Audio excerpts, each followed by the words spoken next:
FY BA समग्र लक्ष अर्थशास्त्र टॉपिक क्रमांक 4मधील आपण समवर्ती वक्र विश्लेषण संकल्पना आणि समवर्ती वक्र विश्लेषण संकल्पनाचा भाग 1 यामध्ये समवर्ती वक्र म्हणजे काय या संदर्भात या ठिकाणी चर्चा करत आहोत। सूक्ष्म अर्थशास्त्रात समवर्ती वक्र या संकल्पनेस फार महत्त्वाचं स्थान आहे। अर्थशास्त्राच्या अभ्यासात ही संकल्पना फार महत्त्वाची आहे। अर्थशास्त्रातील विश्लेषण 2 प्रमुख विचार प्रवाह आढळतात। त्यातील एक महत्त्वाचा प्रवाह म्हणजे संख्यात्मक दृष्टिकोन आणि दुसरा प्रवाह म्हणजे क्रमात्मक दृष्टिकोन। पहिला दृष्टिकोन डॉक्टर मार्शल या अर्थशास्त्रज्ञांनी मांडलेला आहे। त्या डॉक्टर मार्शलच्या मते वस्तू आणि सेवा उपभोगातून मानवास मिळणारी उपयोगिता प्रमेय किंवा ती मापनीय असून उपयोगिता आपण अंकात मोजू शकतो अशा पद्धतीची संकल्पना डॉक्टर मार्शल यांनी मांडलेली आहे। त्यानंतर त्याच्या अगदी विरुद्ध दुसरा दृष्टिकोन म्हणजे प्राध्यापक J.R. हिक्स या अर्थशास्त्रज्ञांनी मांडलेली संकल्पना। प्राध्यापक हिक्स या अर्थशास्त्रज्ञांनी दुसरा दृष्टिकोन म्हणजेच समवर्ती वक्र विश्लेषणाच्या माध्यमातून ही संकल्पना त्यांनी मांडलेली आहे। तर या ठिकाणी 1981मध्ये सुरुवातीला एजवर्थ या अर्थशास्त्रज्ञांनी समवर्ती वक्र विश्लेषण संकल्पना मांडली।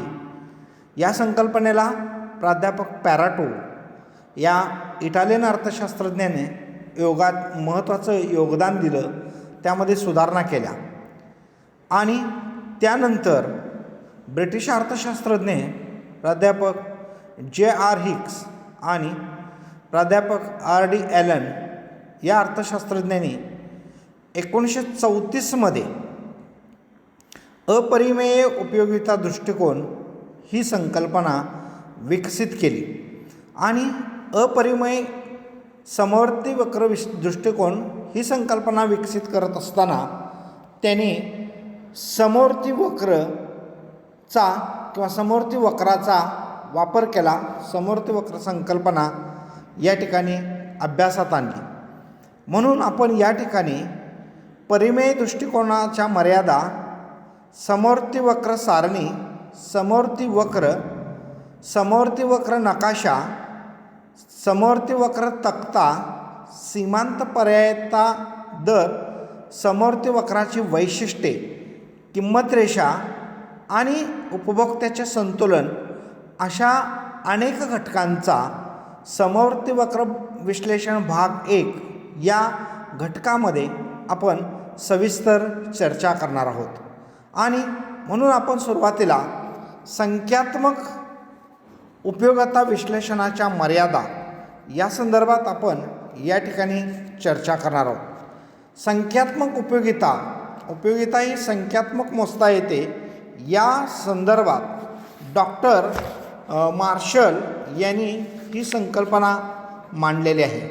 डॉक्टर मार्शल यांनी मांडलेली ही संकल्पना विकसित केलेली संकल्पनेनुसार उपयोगिता आकड्यात मोजता येते।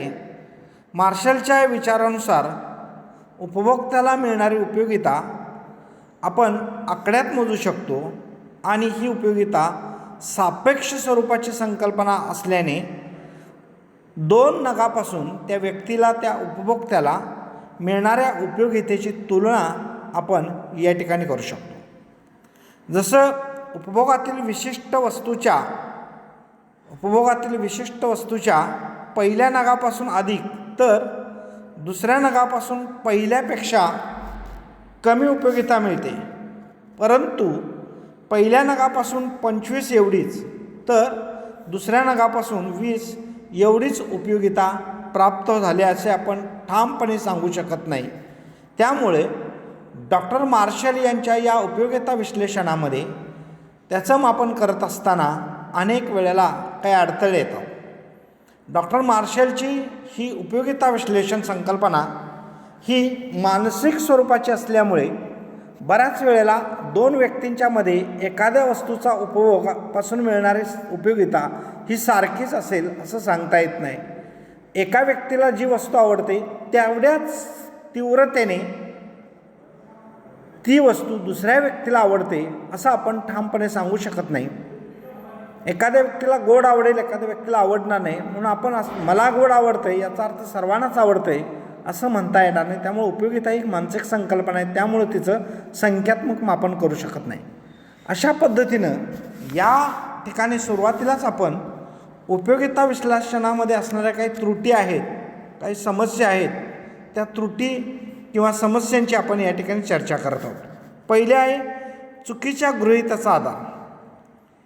डॉक्टर मार्शल यांनी जी उपयोगिता ही संकल्पना मांडली ही अंकात मोजता येते, ती परिमेय असून तिचं संख्यात्मक मापन शक्य आहे असं गृहीतक मांडलं. म्हणजेच आपण उपयोगिता 1, 2, 3, 4, 5, 6 अशा प्रकारे अंकात व्यक्त करू शकतो असं मार्शलने गृहीत धरलं.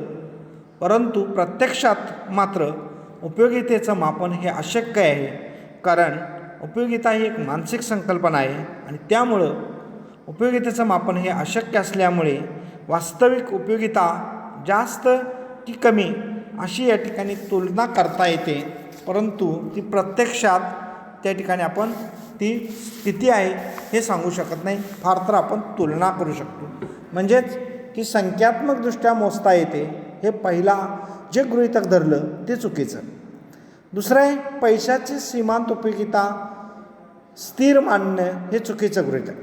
डॉक्टर मार्शलच्या या विश्लेषणामध्ये त्याने पैशाची सीमांत उपयोगिता स्थिर किंवा न बदलणारी असते असं मानलेलं आहे.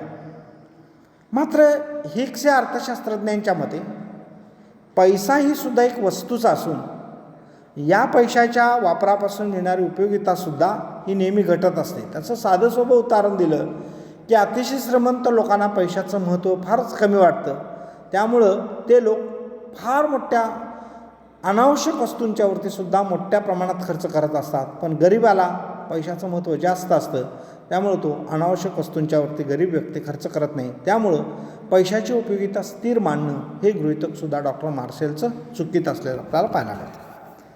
पुढं आहे उपयोगितेचे भिन्न प्रकारे मापन अशक्य. हे जे उपयोगिता आहे ह्या उपयोगितेचं दोन भिन्न प्रकारच्या उपयोगापासून मिळणाऱ्या उपयोगितेचा एकमेकाशी संबंध असत नाही, परंतु अशा भिन्न उपभोगापासून मिळणाऱ्या उपयोगितेचे मापन वेगवेगळ्या प्रकारे करता येते अशा प्रकारे या ठिकाणी गृहीत धरलं. पण अशा प्रकारचं मापन हे अशक्य आहे. प्रत्यक्षात मात्र दोन वेगवेगळ्या उपयोगापासून मिळणारी उपयोगिता ही स्वतंत्र नसून ती ही एकमेकापेक्षा निगडीत असते, कारण त्याचा संबंध मानवाच्या समाधानासाठी असतो आणि त्यामुळं आपण उपयोगितेचं भिन्न भिन्न प्रकारे मापन प्रत्येक वेळी शक्य होतेच असं नाही. त्यामुळं हे गृहीतकसुद्धा डॉक्टर मार्शलने मांडलं ते बऱ्या प्रमाणात चुकीचं असल्यामुळं उपयोगितेचं संख्यात्मक मापन करणं हे अशक्य वाटतं. त्याच्यानंतर असंख्य वस्तूच्या उपयोगाबाबत निरुपयोगी.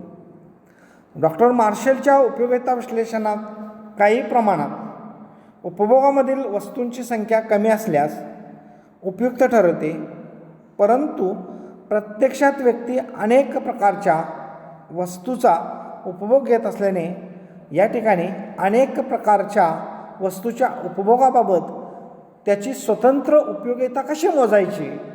अनेक पदार्थाचं आपण सेवन करतो, त्या पदार्थाची स्वतंत्ररित्या उपयोगिता कशी मोजायची हा एक प्रश्न आहे. त्यामुळं असंख्य वस्तूच्या बाबतीत उपयोगिता ही संकल्पना निरुपयोगी असल्याचे आपल्याला पाहायला मिळतं. अशा प्रकारे डॉक्टर मार्शल यांच्या उपयोगिता विश्लेषण हे संख्यात्मक मापनाच्या गृहीतावर अवलंबून असतं, प्रत्यक्षात मात्र ते उपयुक्त ठरत नाही. या विश्लेषणातील उणिवा या दूर करण्याच्या हेतूनेच प्राध्यापक हिग्स, प्राध्यापक R.G.D. ॲलन या अर्थशास्त्रज्ञांनी उपयोगितेचं अपरिमेय विश्लेषण विकसित केलं आणि अपरिमेय विश्लेषण म्हणजेच तेच समवर्ती वक्र विश्लेषण याची चर्चा आपण पुढील तासाला पाहणार आहोत. धन्यवाद.